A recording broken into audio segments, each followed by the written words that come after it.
Hello friends, मैं शशि एक बार फिर से आप सभी का स्वागत करती हूँ आपके अपने चैनल शशि विजी के क्लासेज में। कैसे हैं सभी लोग? उम्मीद है कि सभी लोग बहुत अच्छे होंगे, अपनी तैयारी को भी बहुत अच्छा कर रहे होंगे। सो फ्रेंड, जैसा कि आप सभी लोग जानते हैं, हम लोग जो है लगातार इंडियन पॉलिटी से जो है क्लासों को करते आ रहे हैं। तो हम लोगों ने जो है 2 टॉपिकों को लगभग में क्लियर कर लिया। आज इसकी जो है हम लोग इसमें आज के टॉपिक में पढ़ेंगे प्रस्तावना यानी कि प्रियम्बल की ये जो है 4th क्लास होने वाली है, 4थी क्लास होगी। देखिए, पिछली क्लासों में हम लोगों ने प्रियम्बल को बहुत बेसिक से पढ़ा है। सेम उसी प्रकार जो है आज की क्लास को हम लोग पढ़ने वाले हैं। तो आज की क्लास में हम लोग पर कुछ तत्व रहेंगे, जो महत्वपूर्ण पॉइंट रहते हैं उनको पढ़ेंगे, जैसे रिपब्लिक यानी कि गणतंत्र यानी गणराज्य क्या है। इसके बाद इसमें जो हम लोगों को न्याय कितने प्रकार से प्रदान किया गया है, और जो है स्वतंत्रता है, और इसके बाद बंधुत्व है। ये जो तमाम बिंदु हम लोग जो है इस क्लास में डिस्कस करने वाले हैं। और मेन पॉइंट इसमें रहेगा बेरुवारी केस और केशवानंद भारती केस। ये 2 इम्पोर्टेंट पॉइंट रहेंगे इस क्लास में। तो आप सभी लोग जो है क्लास के एंड तक रहेंगे, ताकि आपके एक भी पॉइंट मिस ना हो और आप लोग जो है एक भी क्लास भी मिस ना करें। अगर आपने एक क्लास मिस कर दी तो समझ लेना आपका पढ़ना एक ऐसे समझिएगा, एक बार खाना खाइएगा, एक बार नहीं खाइएगा तो आपका जो है स्वास्थ्य कैसा होगा, बिगड़ जाएगा ना। सेम उसी प्रकार स्टडी भी एक दिन पढ़ोगे एक दिन नहीं पढ़ोगे तो पढ़ाई कैसी होगी, जो स्टडी का जो सिस्टम है बिगड़ जाएगा। ठीक है, तो आपको जो है डेली पढ़ना है। ठीक है, चलिए तो आइए अपने पॉइंट पर आते हैं। तो आज की क्लास में हम लोग पढ़ेंगे इसमें, जैसे हमने आपको प्रस्तावना में 5 वर्ड दिए थे, SSDR। कौन से शब्द दिए थे? SSDR। इनमें से हम लोगों ने देखिए सेवरिंग को भी कर लिया है, और सोशलिस्ट को भी कर लिया है, सेकुलर को भी कर लिया है, और जो है डेमोक्रेसी को भी हम लोगों ने कर लिया है। ठीक है, इन सभी पॉइंटों को हम लोगों ने जो है बिल्कुल बेसिक से पढ़ा है। आज की क्लास में पढ़ेंगे हम लोग जो है रिपब्लिक यानी कि गणतंत्र। क्या पढ़ेंगे? आज हम लोग पढ़ेंगे रिपब्लिक यानी कि गणतंत्र को पढ़ने वाले हैं। ये क्या है? ठीक है, और इनके मीन्स समझ लीजिएगा हिंदी में क्या होता है। ये जो सेवरिंग है ये होता है संप्रभु। क्या है? संप्रभु। और ये है समाजवाद। और ये इसको बोलेंगे धर्मनिरपेक्ष या पंथ निरपेक्ष। और इसको बोलते हैं लोकतंत्र। क्या बोलते हैं? लोकतंत्र बोलते हैं।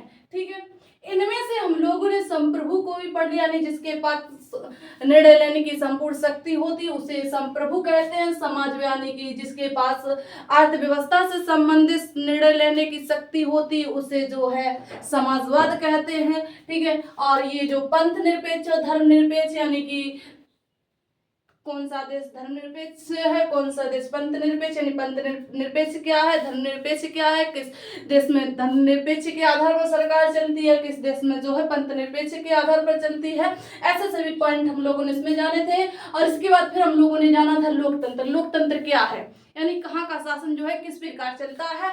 और आज की क्लास में हम लोग पढ़ेंगे गणतंत्र जानेंगे ये क्या है, बेसिक से पढ़ने वाले हैं। तो आप सभी लोग जो है अपने कॉपी पेन को लेके बैठ जाए, रेडी हो जाइएगा, और सभी पॉइंटों को जो है साथ साथ पढ़ते हुए चलेंगे। ठीक है, और नोट करते हुए चलेंगे। जैसा कि हमने आपको स्टार्ट में ही बता दिया था, ये क्लास जो है यूपी विशेषकर SI वालों के लिए है। और फिर आप जिस भी एग्जाम में बैठेंगे तो यहाँ से क्वेश्चन बनते ही बनते हैं। पॉलिटी एक ऐसा सब्जेक्ट है सभी एग्जामों में भाग लेता है। ठीक है, चलिए तो देखिए ये गणतंत्र की बात करते हैं, रिपब्लिक। अब देखिए इसमें हम लोग जानेंगे कि रिपब्लिक जो है इसमें 2 प्रकार के जो हैं देश भाग लेते हैं। कितने प्रकार के? जो रिपब्लिक है यानी कि गणतंत्र है, ये देश में 2 प्रकार की होती है। कितने प्रकार की होती है? ये देश में 2 प्रकार की होती है। एक होती है इलेक्टेड, एक होती है नॉन इलेक्टेड। ठीक है, अब हम लोग इसमें जानेंगे या यानी कि कहाँ पर जो है इलेक्टेड है और कहाँ पर जो है नॉन इलेक्टेड है। यानी कि कहाँ पर जो है कहें तो यानी कि हेड ऑफ द नेशन यानी कि राष्ट्र का अध्यक्ष कहाँ पर निर्वाचित किया जाता है और कहाँ पर जो है हेड ऑफ द नेशन किस देश का जो है अध्यक्ष जो है अनिर्वाचित होता है। यानी कि किस देश में सदस्य जो है चुने जाते हैं, अध्यक्ष चुने जाते हैं और किस देश में जो है वंशानुगत शासन चलता है।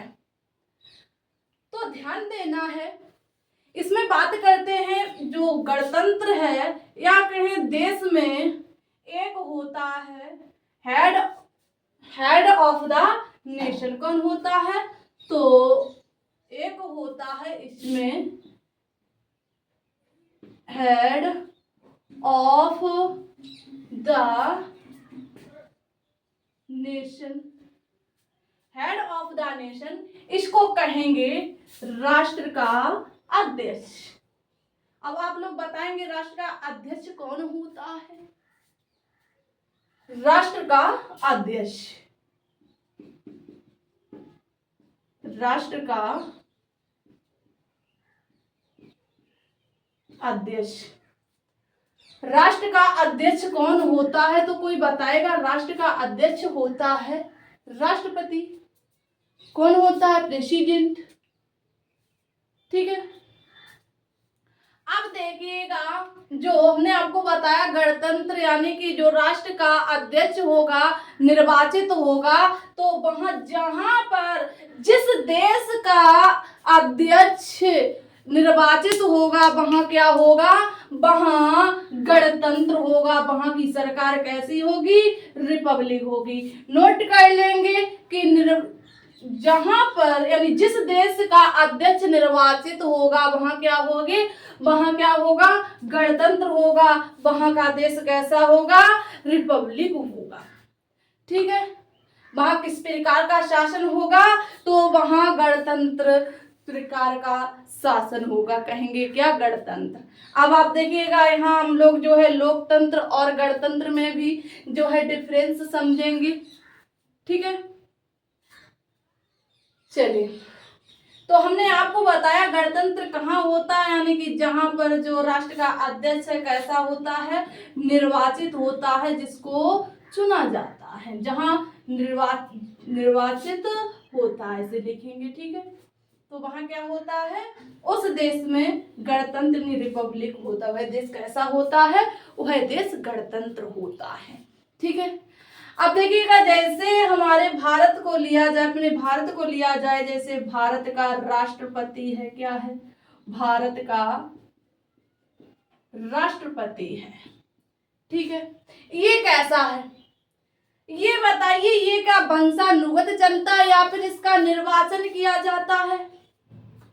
तो आप लोग कहेंगे जो इंडिया में प्रेसिडेंट चुना जाता है, जो राष्ट्रपति चुना जाता है, उसका निर्वाचन होता है। क्या होता है?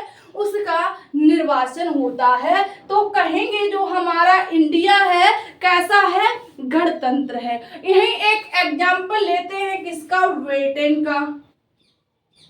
किसका? ब्रिटेन का।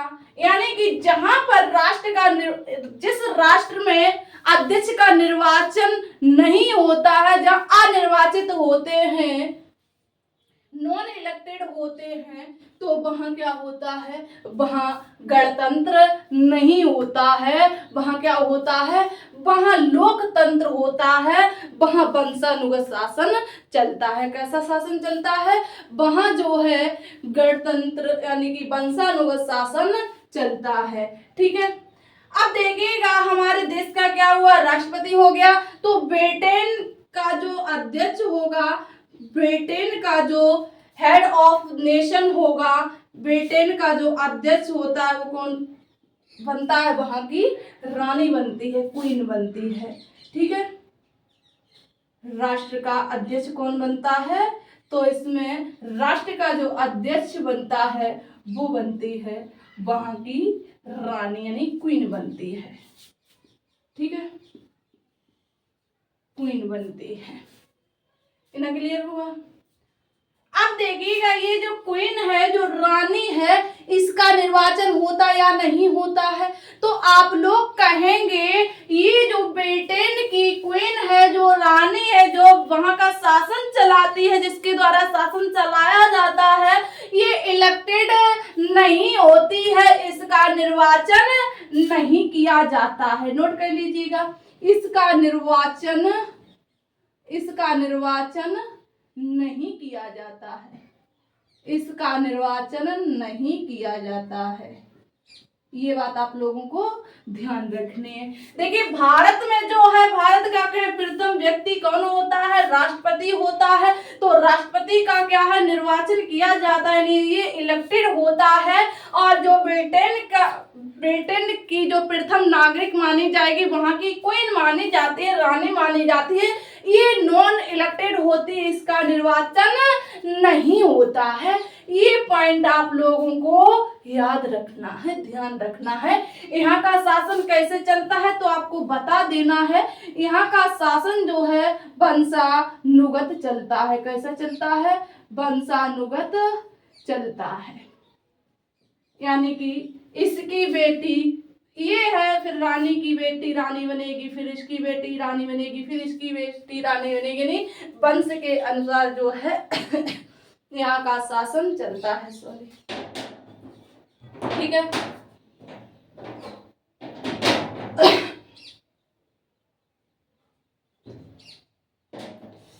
क्लियर हो गया इतना?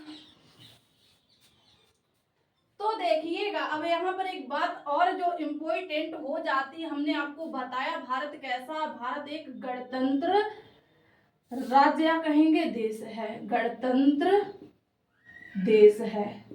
ये बात आपको ध्यान रखनी है, ठीक है। और ब्रिटेन कैसा देश है? ब्रिटेन में लोकतंत्र शासन चलता है। या ब्रिटेन कैसा है? यहाँ पर लोकतंत्र है, यहाँ पर क्या है? लोकतंत्र है, ठीक है। ये लोकतंत्र क्यों है? देखिएगा, इसका जो हेड ऑफ ए नेशन होता है, इसका जो राष्ट्र का अध्यक्ष होता है, ये अनिर्वाचित होता है, यानी कि नॉन इलेक्टेड होता है, इसका इलेक्शन नहीं किया जाता। इसे जो है या फिर इसको किसी अन्य के द्वारा नहीं चुना जाता है। लेकिन एक इम्पोर्टेंट पॉइंट यहाँ पर आ जाता है जो आपके लिए इम्पोर्टेंट होने वाला है। यहाँ पर जो है, जो मेन आदमी होता है, जो सरकार चलाने का काम करता है, जिसके हाथ में मजबूती होती है, वह जो उसका निर्वाचन किया जाता है। आप लोग कहोगे कौन होता है? प्रधानमंत्री। हमने आपको कल की क्लास में बताया था, राष्ट्रपति जो है नाम के लिए रखा जाता है, लेकिन जो सभी कार्य करने होते हैं, जो निर्णय लेने होते हैं, जो नियम बनाने होते हैं, कोई भी विधेयक पारित करना होता है, तो कौन करता है? तो प्रधानमंत्री के द्वारा किए जाते हैं। जैसे कि अपने पीएम मोदी जी करते हैं ना, सभी कानूनों को पारित, सभी नियमों को पारित करते हैं संसद में जाके। सेम यही प्रक्रिया यहाँ भी चलती है। जितने भी निर्णय लिए जाते हैं, ये इसके द्वारा, रानी के द्वारा निर्णय नहीं लिए जाते हैं। यहाँ का जो प्रधानमंत्री होता है, ब्रिटेन का जो प्रधानमंत्री होता है, जो पीएम होता है, प्राइम मिनिस्टर होता है, इसका क्या है? सॉरी, इलेक्शन किया जाता है। इसका क्या होता है? इसका निर्वाचन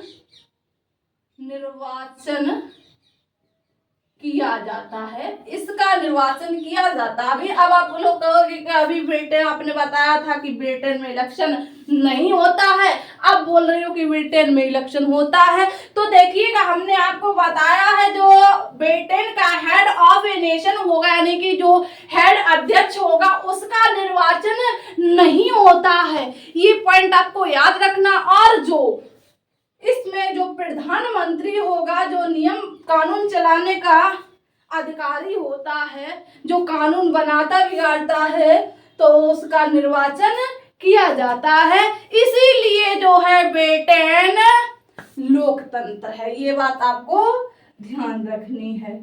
क्लियर हुआ इतना? यस या नो?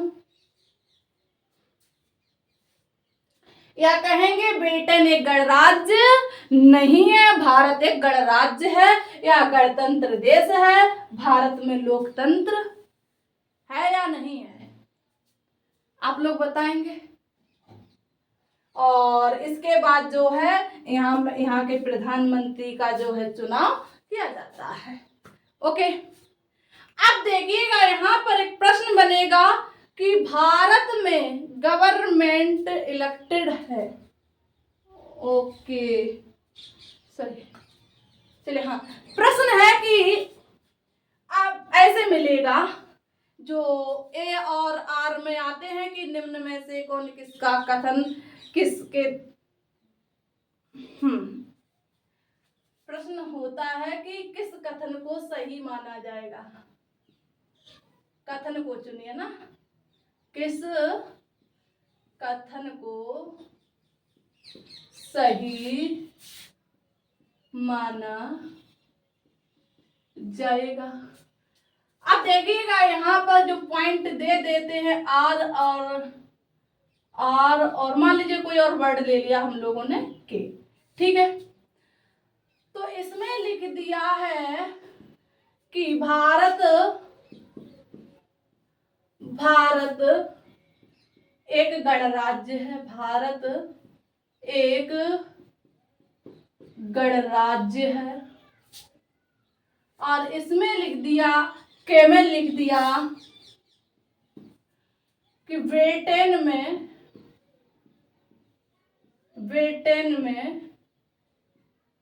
गणराज्य नहीं है। ब्रिटेन में गणराज्य नहीं है। फिर ऑप्शन दिए जाते हैं कि कौन किसकी व्याख्या करता है, निम्न में से कौन सा कथन किसकी व्याख्या करता है। तो आपको बताना इसमें जो है भारत एक गणराज्य है, ये सही है। तो जी हाँ, बिल्कुल सही है। और इसमें बताया गया है कि ब्रिटेन में गणराज्य नहीं है, तो ये भी क्वेश्चन जो है सही है। तो कहेंगे आर और के दोनों सही है, और ये नहीं कहेंगे कि के आर की व्याख्या कर रहा है। ठीक है, इस प्रकार के जो है क्वेश्चन पूछे जाते हैं। तो ये जब हम लोग प्रैक्टिस करेंगे तब हम लोग इनको जो है क्लियर करेंगे। ठीक है, चलिए,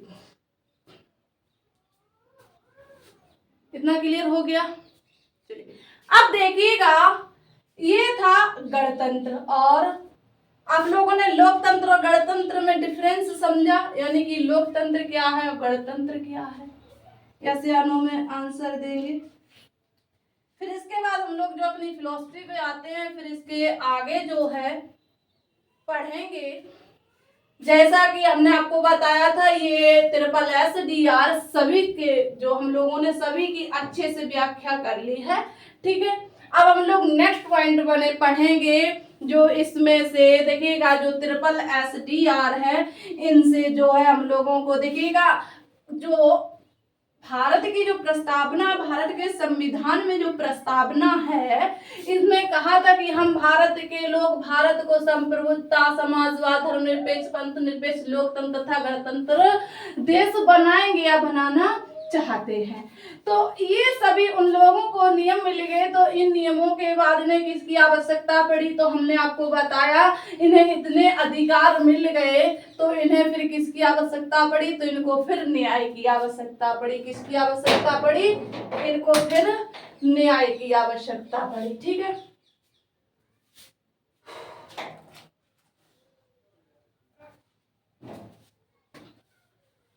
इन सभी से एक शब्द निकल के आया, हमने आपको बताया कौन सा निकल के आया। इनसे एक शब्द निकला, उसका नाम था जस्टिस, यानी कि न्याय।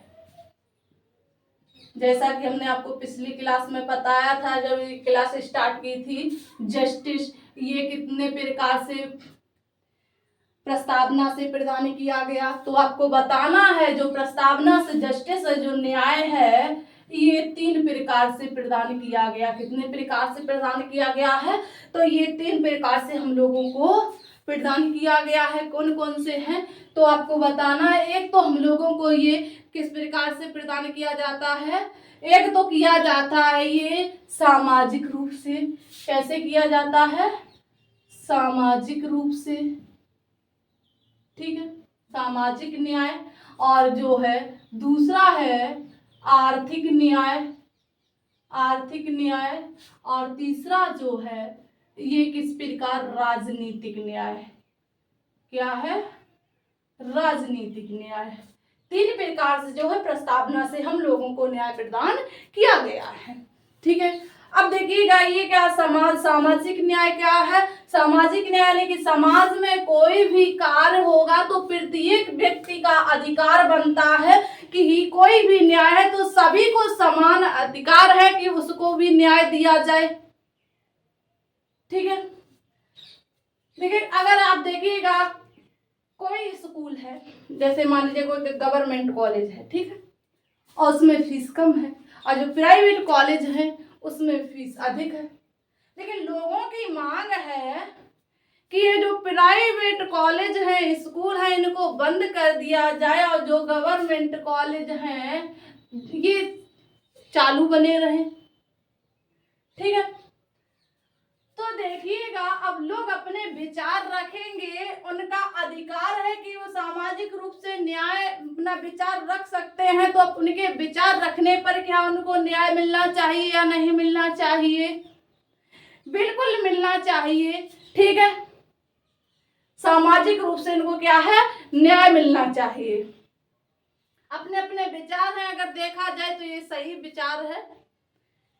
ठीक है, अब इसके बाद आर्थिक न्याय देखिएगा। आर्थिक न्याय में जैसे कोई सरकारी जॉब है तो सभी को अधिकार है कि सभी व्यक्तियों को क्या है, उसके योग्यता अनुसार जो है जॉब मिलनी चाहिए, अपनी भी अर्थव्यवस्था को सही कर पाए, अपने घर का जो इकोनॉमिक सिस्टम है इसको सही कर पाए, सबको बराबर न्याय मिलना चाहिए। ठीक है, और इसके बाद जो है राजनीतिक न्याय जो है, इसमें क्या है, जैसे देखिएगा जो वोटिंग होती है, जो हम लोगों का मत है, चाहे देखिएगा अंबानी का मत हो, वोट हो, चाहे हम लोगों का हो, चाहे किसी का अन्य व्यक्तियों का, चाहे प्रधानमंत्री जी का हो, किसी का भी मत हो, सभी के मतों की क्या है, समान वैल्यू होनी चाहिए। क्या है, सभी के मतों की समान वैल्यू होनी चाहिए। ऐसा नहीं है कि हमारे मत की वैल्यू कुछ अलग है, उनके मत की वैल्यू कुछ अलग है, वहां पर जो रणवीर जी खड़े हैं उनकी वैल्यू,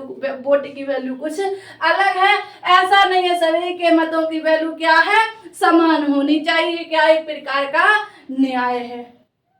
ये न्याय हम लोगों को कहाँ से मिले हैं तो बताना होगा। ये न्याय जो है हम लोगों को प्रस्तावना से प्रदान किए गए हैं। ठीक है, क्लियर हो गया। इसके बाद अब देखिएगा आप लोगों ने न्याय भी पढ़ लिया है। इसके बाद नेक्स्ट पॉइंट आता है, हम लोगों ने पढ़ा था जब फर्स्ट क्लास पढ़ी थी तो हमने इसके बाद पॉइंट डलवाया था, बताया था लिबर्टी यानी कि स्वतंत्रता। क्या बताया था, स्वतंत्रता। तो बताइएगा स्वतंत्रता जो है प्रस्तावना से हम लोगों को कितने प्रकार से प्राप्त हुई है, प्रस्तावना से कितने प्रकार से प्राप्त हुई है।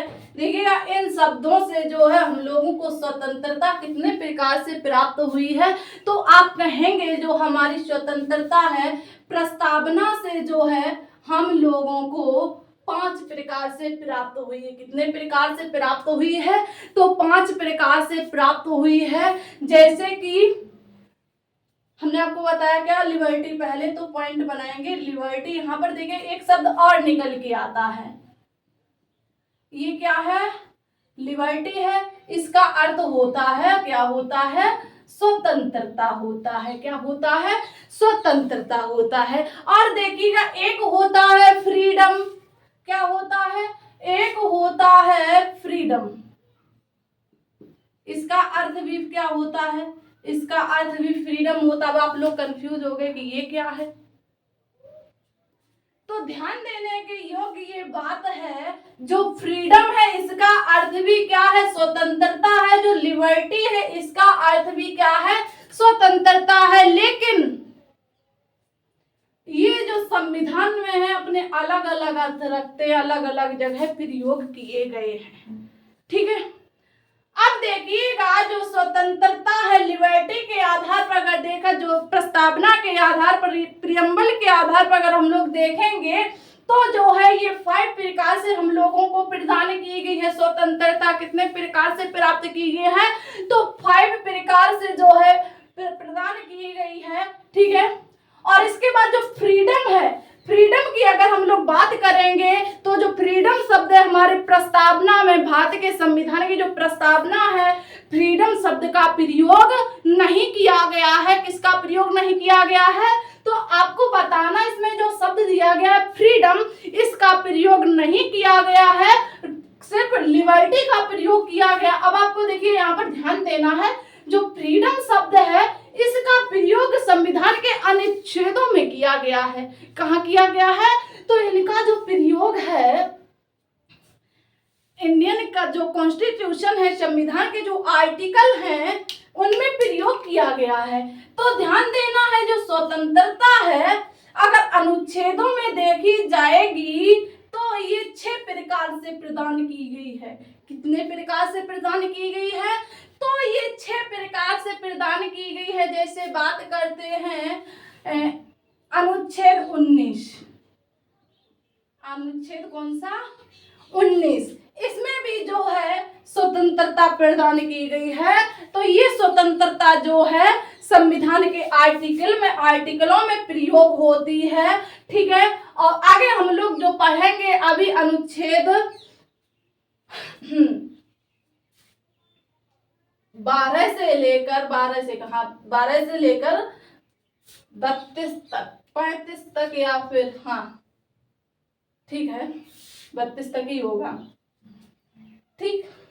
तब हम लोग इन स्वतंत्रता को पढ़ेंगे। जो अनुच्छेद 32 जो है, भीमराव अंबेडकर ने जो है संविधान की आत्मा कहा है अनुच्छेद 32 को। तो वहीं तक जो है ये जो हम लोगों को अधिकार दिए गए हैं, ठीक है, जिसको फंडामेंटल राइट्स कहते हैं, मौलिक अधिकार, उसी में जो है स्वतंत्रता प्रदान की गई है, ठीक है।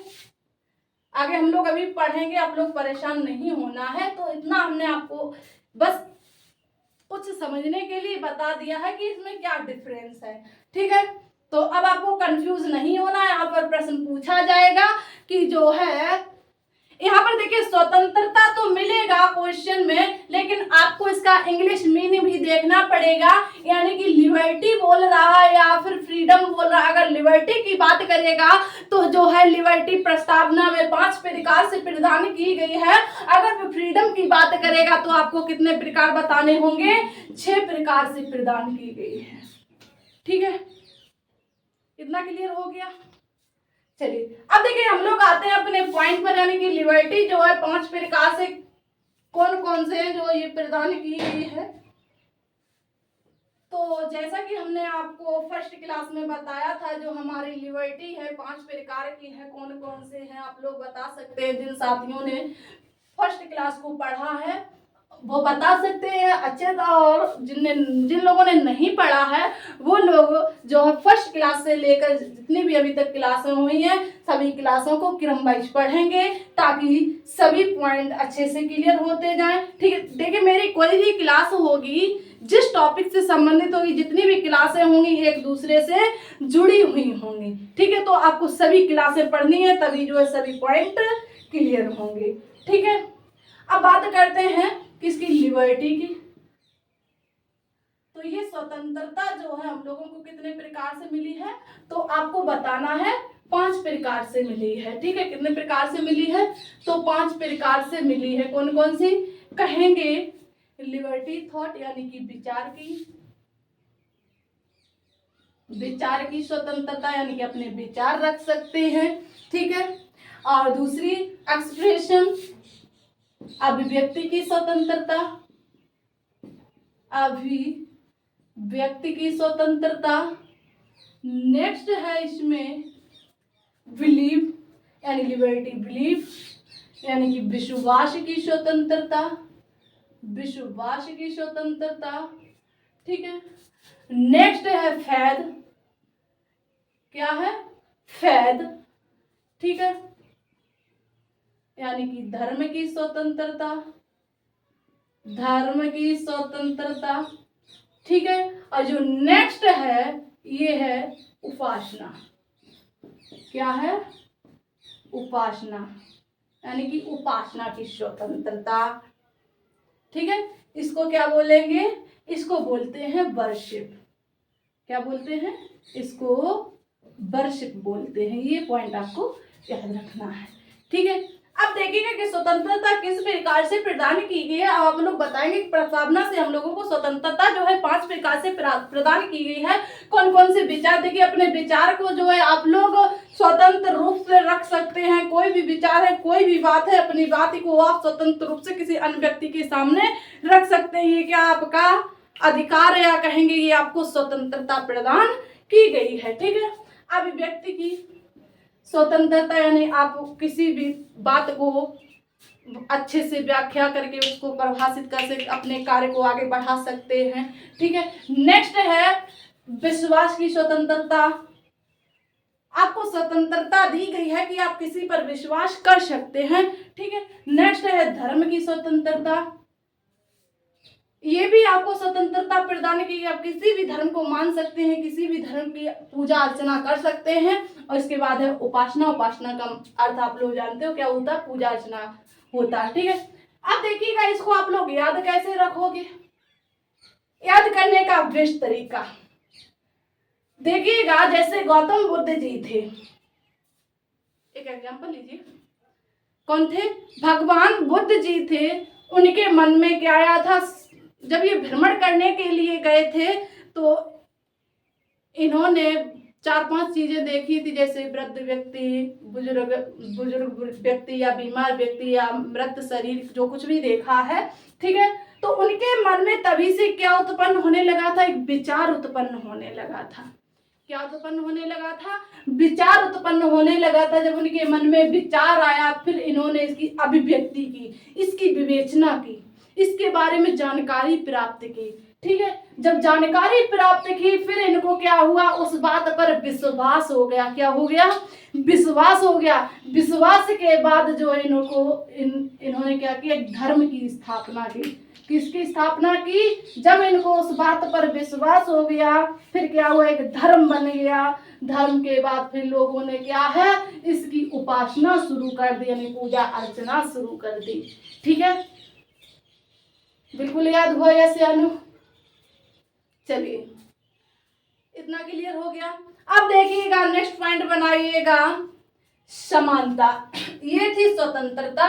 ठीक है, अब हम लोग पढ़ेंगे समानता। तो आप लोग बताएंगे जो है समानता जो है कितने प्रकार से प्रदान की है। प्रस्तावना से हम लोगों को स्वतंत्रता जो है कि समानता जो है, इक्वलिटी जो है, कितने प्रकार से प्राप्त हुई है? इक्वलिटी,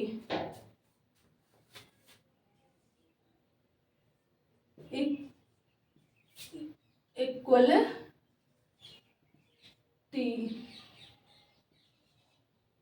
ठीक है, और जो इक्वलिटी है, कहें जो समानता है, ये जो है प्रस्तावना से कितने प्रकार से हम लोगों को प्रदान हुई है? तो आप लोग कहेंगे 2 प्रकार से, यानी कि स्टेटस और जो है अपॉर्चुनिटी। कौन सी? स्टेटस, स्टेटस और अपॉर्चुनिटी।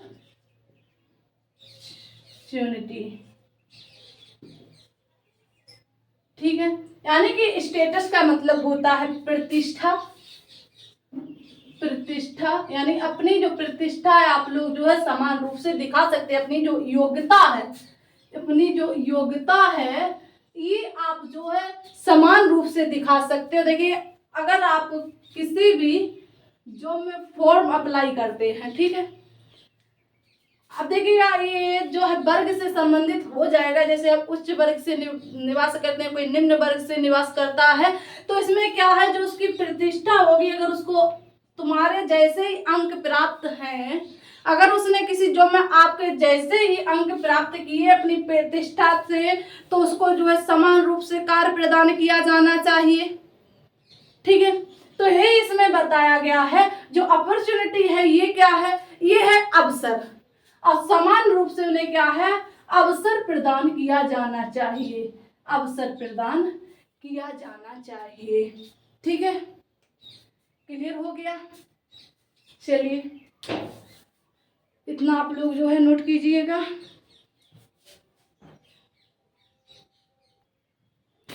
कर लिया नोट?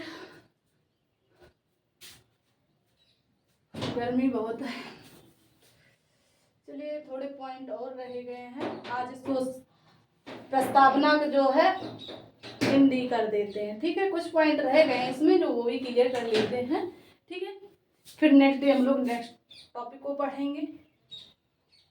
ठीक है, चलिए तो अब देखिएगा, नेक्स्ट पॉइंट बनाइएगा। हमने आपको एक शब्द और बताया था जो इन 5 शब्दों से निकल कर आया था, या कहें प्रस्तावना। हम लोगों को क्या किया था? प्रस्तावना ने हम लोगों को प्रदान किया था। कौन सा शब्द था? तो आप लोग कहेंगे बंधुत्व। क्या है? बंधुत्व। अब आप लोग बंधुत्व का मतलब समझ रहे हो? बंधुत्व ये क्या है? या ऐसे बोलेंगे फर्टेनिटी। क्या बोलेंगे? बंधुत्व को बोलते हैं फर्टेनिटी।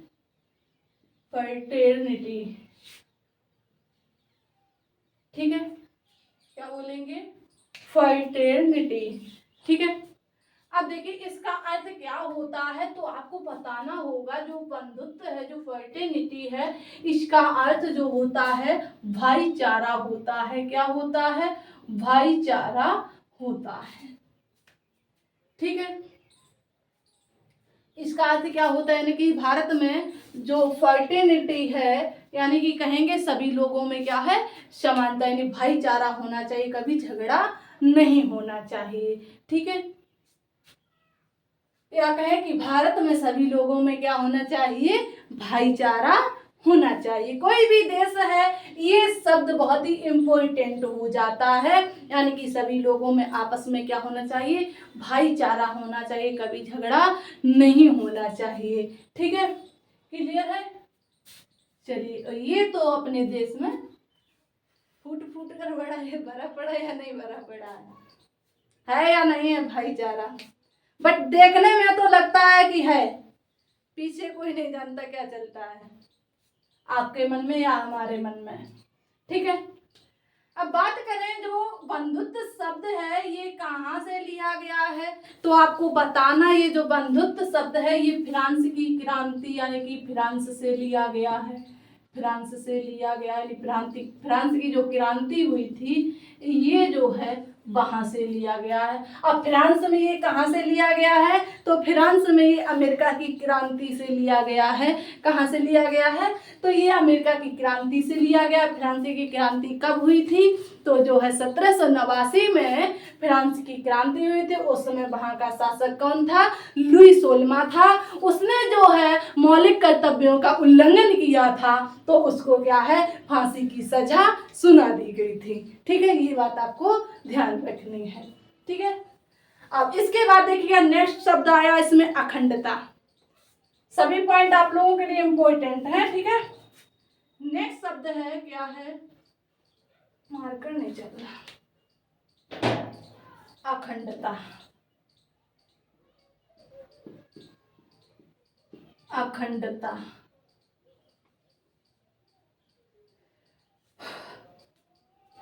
ये क्या है? अखंडता क्या, इसका अर्थ क्या हो जाएगा?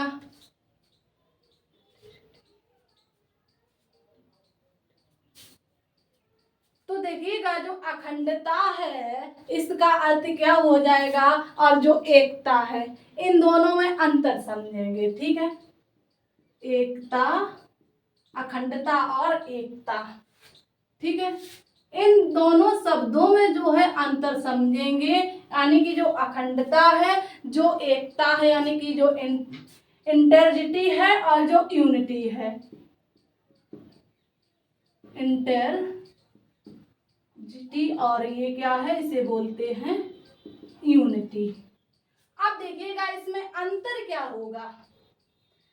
अब देखिएगा जो एकता है, एकता क्या है कि जो लोग हैं कोई भी कार्य है समान रूप से करेंगे, यानी कि इकट्ठे होकर करेंगे। ठीक है, यानी समान लोगों में क्या है, जुड़ाव होने का भाव हो, उसे क्या कहेंगे, उसे एकता कहेंगे। देखने में लगे कि ये व्यक्ति जो है एक साथ हैं, एक यूनिटी बनाए हुए हैं, ठीक है, तो वहां क्या है, एकता होती है। यानी कहें,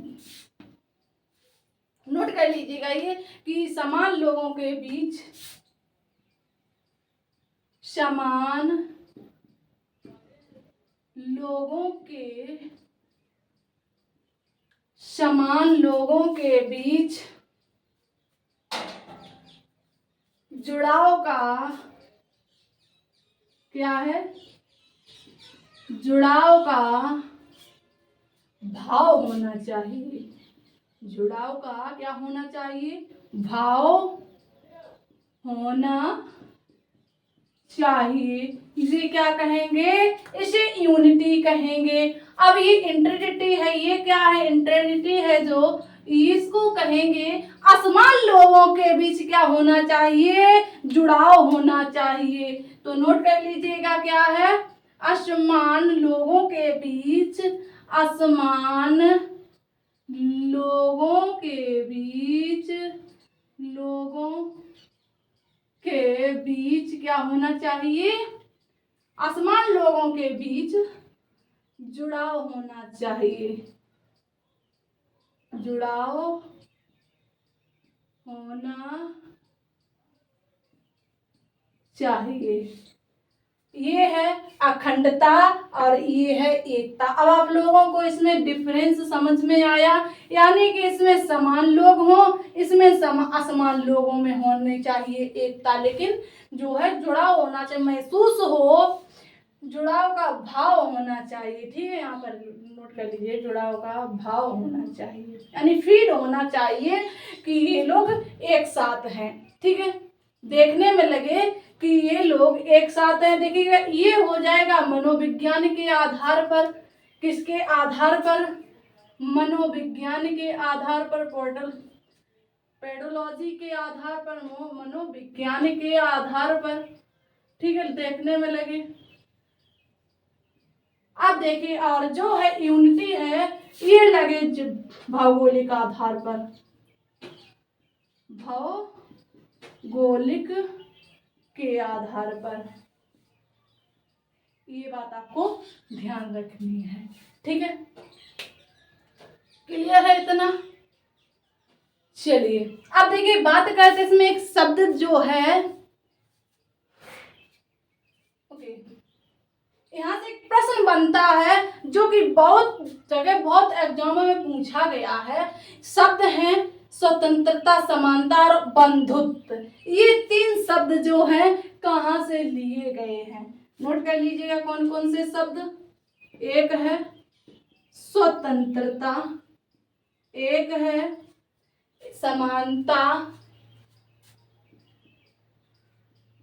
समानता, और एक है बंधुत्व। ये तो अभी हमने आपको बताया था।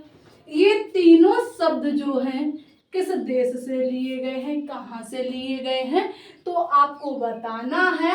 ये जो लिए गए हैं फ्रांस से, यानी फ्रांस की क्रांति के समय से ये शब्द जो है जोड़े गए, फ्रांस से लिए गए हैं, ये आपको याद रखना है। ठीक है, चलिए इतना क्लियर हो गया। अब देखिए, यहीं पर जो एक बात आती है कि अगर आपसे पूछा जाए जो न्याय है, न्याय की अवधारणा कहाँ से ली गई है, किसकी, न्याय जो जस्टिस है, ये न्याय की अवधारणा जो है कहाँ से ली गई है, न्याय की अवधारणा जो है ये कहाँ से ली गई है, तो आपको बताना है। ये यूएसएसआर से ली गई, यूएसएसआर से ली गई है, यानी सोवियत संघ रूस से ली गई है, सोवियत संघ रूस से ली गई है। कहाँ से ली गई है, सोवियत संघ रूस से ली गई है। इतना क्लियर हो गया, यस या नो। अब आइएगा, देखिए आखिरी पॉइंट पर आ गए हैं, जो हमने आपको बताया था वही पॉइंट आ गए, यानी कि जो प्रस्तावना में संशोधन हुए थे, ये हमारे संविधान में पहले शामिल क्यों नहीं थी प्रस्तावना। ठीक है, इसको भी जानेंगे। तो नेक्स्ट पॉइंट बनाइएगा आप लोग जो है प्रस्तावना में संशोधन। क्या बनाएंगे? प्रस्तावना में संशोधन, यानी कि अमेंडमेंट इन प्रीएम्बल। ठीक है, बोलते बोलते जो है, चलिए थोड़ा रह गया है, कोई बात नहीं। अमेंडमेंट इन प्रीएम्बल पॉइंट बनाइएगा, प्रस्तावना में संशोधन।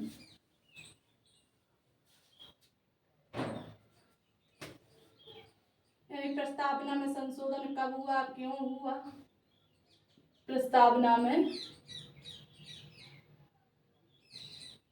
संशोधन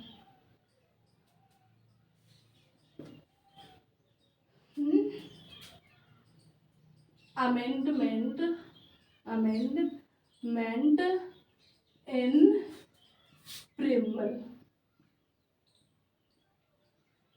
ठीक है, नोट किया आप लोगों ने? अब देखिए, बात करते हैं जो प्रस्तावना है इसमें संशोधन क्यों किया गया, ये इम्पोर्टेंट हो जाता है। तो ध्यान देना है, ये जो प्रस्तावना है इसमें संशोधन, देखिएगा एक केस हुआ था बेरुवारी केस। कौन था? बेरुवारी केस के बाद जो है प्रस्तावना में संशोधन शुरू हो गए थे। कौन सा केस है? तो आपको बताना है, जो बेरुवारी केस है ये इम्पोर्टेंट हो जाता है। बेरुवारी केस बनाम संघ सरकार, यूनिटी, गवर्नमेंट ऑफ यूनिटी, है ना, संघ सरकार। बेरुवारी केस संघ सरकार। ठीक है, बेरुवारी केस वर्सेस यूनिटी गवर्नमेंट। ठीक है, चलिए अब देखिएगा, ये जो बेरुवारी केस है ये कब हुआ था? तो आप लोग कहेंगे जो बेरुवारी केस है ये हुआ था 1960 में। कब हुआ था? 1960 में हुआ था। क्यों हुआ था? देखिएगा, जो प्रस्तावना इसमें पहले संशोधन नहीं होते थे, इसमें कहा गया था कि ये जो प्रस्तावना है इसमें क्या है, संशोधन होने चाहिए। क्या है? संशोधन होने चाहिए। लेकिन फिर भी इसको स्वीकार नहीं किया गया। इसमें कुछ व्यक्ति थे, उन्होंने निर्णय लिया। क्या निर्णय लिया? कि प्रस्तावना में संशोधन नहीं हो सकता है। बेरुवारी केस में क्या कह दिया गया? इसमें कह दिया गया, जो सुप्रीम कोर्ट का फैसला था तो उसने कहा था कि बेरुवारी केस, कोई केस हुआ होगा उस समय, ठीक है, ये वर्तमान में जो पाकिस्तान में पड़ता है, ठीक है, ये पश्चिम बंग यानी कि जो है पश्चिम बंगाल की तरफ ही था, जो बंटवारे में कुछ आगे पीछे हुआ होगा, तभी की बात है, उसी समय की। ठीक है, लगभग में आगे पीछे थोड़ा बहुत। तो देखिए, इस केस में कह दिया, कोर्ट ने कहा, सुप्रीम कोर्ट ने निर्णय लिया कि इसमें क्या है, संशोधन नहीं हो सकता है। अब बात की गई कि क्यों नहीं हो सकता है। ये केस तो किया गया था कि प्रस्तावना में संशोधन करिएगा, बदलाव लाइएगा, कुछ नियम जोड़िएगा, कुछ विधेयक जो है पारित कीजिएगा, लेकिन जो है सुप्रीम कोर्ट ने फैसला सुनाया कि इसमें क्या है, संशोधन नहीं हो सकते हैं, नहीं हो सकते हैं। लेकिन अब बात आती है कि क्यों नहीं हो सकते हैं।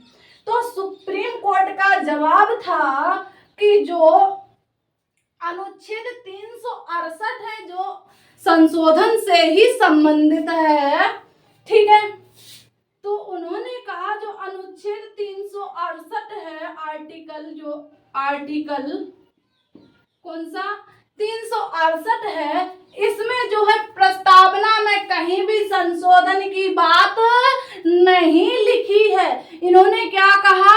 इन्होंने कहा कि जो अनुच्छेद 368 है, इसमें प्रस्तावना के संविधान संशोधन की कोई बात नहीं की गई है, इसलिए जो है बेरुवारी केस में क्या हुआ था, इन्होंने संशोधन करने से क्या कर दिया था, सुप्रीम कोर्ट ने इनकार कर दिया था। ठीक है, चलिए इन्होंने कहा था कि संशोधन यानी कि जो अनुच्छेद 368 है इसमें ऐसी कोई बात नहीं लिखी गई है प्रस्तावना के बारे में कि जो इसमें संशोधन किया जा सके, तो उसमें क्या लिखा था। तो देखिएगा इसके बाद जो है सुप्रीम कोर्ट ने कहा कि इसमें संशोधन नहीं हो सकते हैं। ठीक है, इन्होंने कहा था जो प्रस्तावना है ये संविधान का भाग नहीं है। अनुच्छेद 368 में लिखा था कि जितने भी आर्टिकल होंगे, जितने भी अनुच्छेद होंगे, उनमें जो है संशोधन किया जा सकता है, उनमें संशोधन किया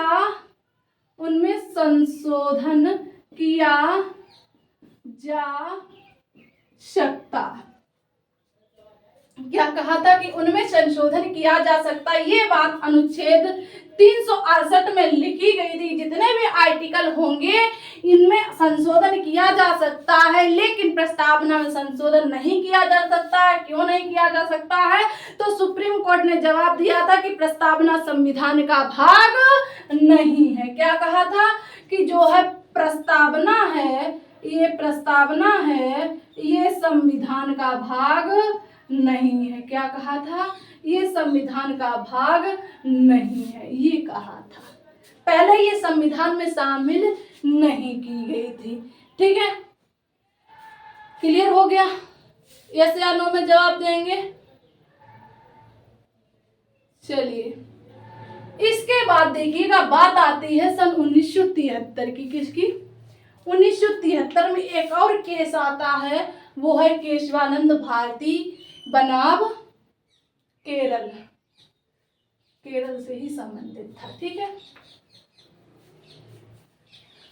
इतना क्लियर हो गया। ये वाला आप लोगों ने समझा बेरुवारी केस क्यों आया था, क्यों हुआ था और कब हुआ था। तो 1960 में हुआ था। ये पॉइंट आप लोगों के लिए इम्पोर्टेंट है। ठीक है, तो अब बात करते हैं कब की, 1973 ईस्वी की। तो 1973 ईस्वी में जो है केशवानंद भारती केस आता है, केशवानंद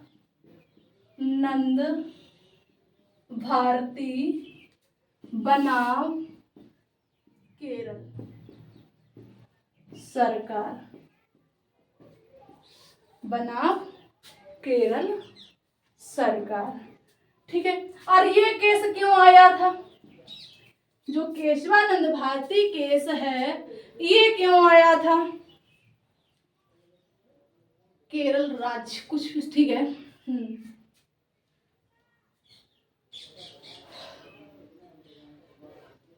तो देखिएगा जो केशवानंद भारती केस है इसमें कहा गया था कि ये प्रस्तावना जो है संविधान का भाग है। प्रस्तावना जो है संविधान के अंतर्गत आती है। किसमें कहा गया था, ये कहा गया था केशवानंद भारती केस में। क्या कहा गया था कि प्रस्तावना जो है संविधान के अंतर्गत आती है, प्रस्तावना संविधान के अंतर्गत आती है। क्या कहा गया था कि प्रस्तावना जो है संविधान के अंतर्गत आती है, या कहें प्रस्तावना जो है संविधान का भाग है। ठीक है, तो इन्होंने सुप्रीम कोर्ट ने जवाब दिया था, इन्होंने फिर भी भाग नहीं माना है, पूर्ण रूप से भाग नहीं माना है। तो सुप्रीम कोर्ट ने इस केस में कहा था, किसने, सुप्रीम कोर्ट ने कहा था ये भाग है, लेकिन कैसा भाग है, आंतरिक भाग है। इसको आंतरिक भाग मान लिया। क्या मान लिया, आंतरिक भाग। किस केस में माना गया, तो आपको बताना है, प्रस्तावना को आंतरिक केस जो है केशवानंद भारती केस में माना गया था। ठीक है, अब देखिए इन्होंने कहा था, सुप्रीम कोर्ट ने कहा था कि जो है इसमें बदलाव हम कर सकते हैं, लेकिन इसका जो मूलभूत ढांचा होगा, जो प्रस्तावना मूल रूप से बनाई गई है, इसमें कोई बदलाव नहीं होगा। यानी कि नोट करेंगे कि मूलभूत ढांचे में मूलभूत ढांचे में कोई बदलाव नहीं किया जाएगा, कोई बदलाव नहीं किया जाएगा। ये किसमें कहा गया? तो ये सुप्रीम कोर्ट ने कहा था, केशवानंद भारती केस में कहा था।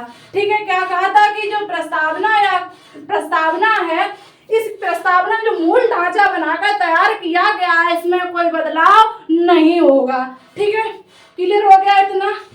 चलिए, तो ये था हमारी प्रस्तावना से संबंधित जो है सभी पॉइंट थे।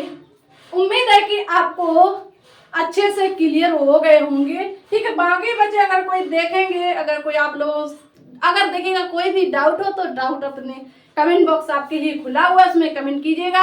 अगर फिर भी हम एक बार एनालिसिस करेंगे, कोई भी पॉइंट छूट गया होगा तो आपको जो है पिछली जो नेक्स्ट क्लास होगी उसमें आपका क्लियर कर देंगे। ठीक है, चलिए, और आप लोग जो है इसी तरह सहयोग बनाए रहिएगा, क्लास को शेयर तो कर दिया करो। ठीक है, चलिए, आप लोगों का बहुत बहुत धन्यवाद हमारा सहयोग देने के लिए। फिर मिलते हैं हम लोग नेक्स्ट क्लास में। धन्यवाद।